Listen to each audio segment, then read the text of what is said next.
Chers amis, comme vous le savez, l'Union européenne a fait de la politique immigrationniste son fer de lance. L'immigration serait ainsi, pour la Commission européenne, la solution miracle à tous les problèmes de l'Europe. La population vieillit, eh bien, au lieu de soutenir une politique nataliste, il faut accueillir plus de migrants. Le taux de chômage augmente, ce n'est pas grave. Plutôt que de créer de nouveaux emplois, en relançant par exemple nos industries et de fermer le robinet de l'immigration, on voudrait nous faire croire que celle-ci serait une source de talents inépuisable.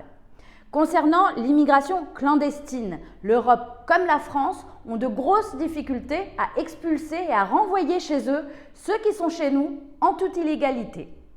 Le 28 juillet dernier, la Cour des comptes a publié un audit sur cette question.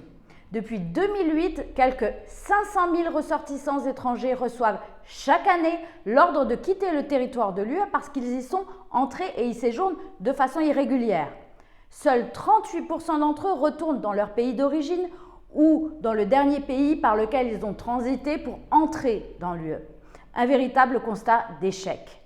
Selon les auditeurs, ces faibles taux de retour s'expliquent notamment par la difficulté à coopérer avec leur pays d'origine.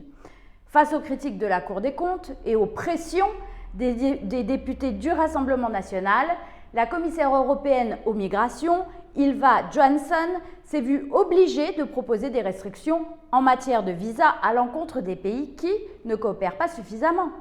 Vous me direz, voilà enfin un acte concret. En apparence, on pourrait y voir une bonne nouvelle, mais comme on le sait, le diable se cache toujours dans les détails. L'UE s'y connaît très bien dans le domaine. En réalité, le commissaire manie habilement la carotte et le bâton en mettant en place l'ouverture de nouvelles voies d'obtention de visa. Soyez sûr qu'entre le nombre de personnes expulsées et cette nouvelle politique généreuse de visa, les chiffres seront évidemment favorables à cette dernière. L'UE a décidément l'art et la manière de faire passer les vessies pour des lanternes.